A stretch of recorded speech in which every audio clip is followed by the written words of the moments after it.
Hi guys, let's unbox my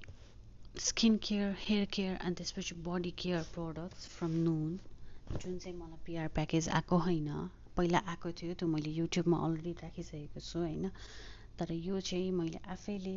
आफ्नो पैसा तिरेर किनेको सामानहरू हो होइन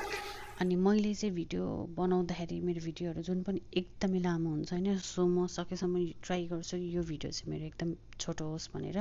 त्यही भएर यो चाहिँ मैले अलरेडी खोलिसकेको छु भिडियो बनाउनुभन्दा अगाडि सिजरले तर मैले हेरेको छैन है ओके सो भिडियो एकदम लामो नहोस् भनेर मैले छिटो बनाउन खोजेको दिस वान इज फ्रम मेडिक्युब यो चाहिँ मैले पहिला जुन मेडिक्युबबाट अर्डरहरू सामानहरू गर्दाखेरि यो चाहिँ मैले मगाएको थिएन होइन सो मेरो स्किन केयरको लागि यो एउटा मैले एड गरेको छु यो मैले खोलेर देखाउँछु होइन सबै देखाउँछु पहिला अनि त्यसपछि यो आयो मेरो अर्डिनरीको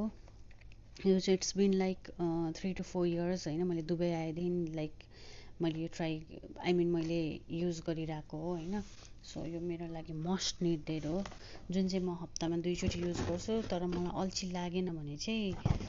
म हप्तामा 1 चोटि मात्र युज गर्छु तर म एकदम अल्छी छु त्यही भएर अनि त्यसपछि यो आयो इसेन्स यो सायद युज गर्नुभएको छ होला हजुरले पनि it's my one of the favourite होइन मेरो स्किनको लागि अनि यसको मोइस्चराइजर क्रिम पनि थियो त्यो चाहिँ मसँग अलरेडी छ थोरै होइन अनि त्यही भएर म नेपाल जानुभन्दा अगाडि मात्र अर्डर गर्छु भनेर अब अहिले छँदैछ सो किन मैले पैसा खर्च गर्ने भनेर मैले अर्डर नगरेको र आयो मेरो कार्सेलको कन्डिसनर जुन चाहिँ म नेपालमा युज गर्थेँ अनि त्यसपछि नेपालबाट पनि लिएर आएको हो नलिएर आएको त होइन तर सकियो त्यही भएर मैले फेरि अर्डर गरेँ त्यो चाहिँ कन्डिसनर हो अनि आयो यो मेरो इक्वल बेरीको भिटामिन इल्युमिनेटिङ सिरम होइन यसको चाहिँ मैले पर्पल कलरको युज गरिसकेको हो होइन जुन चाहिँ मलाई नुनले पिआर प्याकेज पठाउँदाखेरि त्यो चाहिँ पर्सहरूको लागि थियो होइन अनि मसँग मेरो पर्सहरू छैन नि त सो इट वाज गुड नराम्रो त थिएन तर राम्रो थियो अहिले चाहिँ मलाई भिटामिन सी मेरो सकेको भएर चाहिँ यो ट्राई गरौँ भनेर मगाएको हो अनि आयो मेरो फेभरेट यो चाहिँ मैले कटन क्यान्डी फ्लेभरको युज गरिसकेको हो होइन तर अहिले चाहिँ मलाई मोरोकन रोजको युज गर्नु मन लागेको भएर यसको स्मेल हो माई गड अहिले म देखाउँछु यो पनि खोलेर अनि त्यसपछि आयो मेरो सेन्टेलाको क्लिन्जिङ ओइल अनि यो पनि मैले फर्स्ट टाइम युज गर्नु लागेको हो यति मात्र हो अनि त्यसपछि आयो मेरो कार्सेलको हेयर मास्क अब यो ओरिजिनल कुन हो अनि त्यसपछि डुप्लिकेट कुन हो भन्ने कुरा त हजुरहरूलाई राम्रोसँग थाहा होला होइन यो क्युआरबाट थाहा भइहाल्छ त्यो चाहिँ मैले अब अहिले यहाँ नभनौँ मलाई भिडियो लामो बनाउनु मन छैन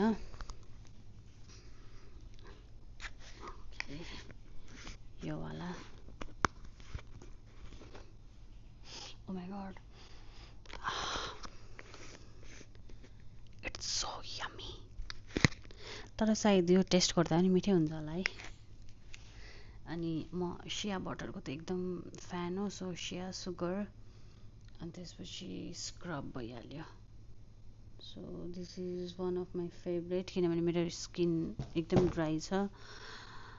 अर्को आयो अघि मैले देखाएको वाला इसेन्स होइन स्नेलको so this is my favourite moisturiser मसँग अलरेडी छ अनि त्यसपछि यो मैले अघि देखाएको अर्डिनरी यो त धेरैजनाले युज गर्नुभयो होला होइन अनि यसको बेनिफिट्सहरू पनि थाहा होला मसँग अलरेडी थियो यति अनि मैले चाहिँ त्यो चाहिँ नेपालमै छोडिदिएँ सो मलाई चाहिँ यो मस्ट निडेड भएको भएर चाहिँ मैले मगाएको हो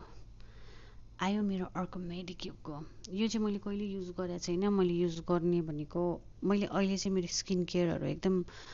गर्न थाल्नु पर्यो भन्ने सोच आएको हो म गर्छु स्किन केयर त तर अझै राम्रो तरिकाले किनभने गर्मी सुरु भइसक्यो नि त दुबईमा अनि त्यसपछि हामी एसीभित्र बस्नुपर्छ 24 hours सो मेरो स्किन अझै ड्राई हुन्छ अनि आयो यो चाहिँ मैले मेरो बुढाको लागि पनि मगाइदिएको है फेरि यो मेरो लागि मात्र होइन यो चाहिँ मेरो बुढाले पनि युज गर्दा हुन्छ किनभने उसको पनि यस्तो ब्ल्याक स्पटहरू आइरहेछ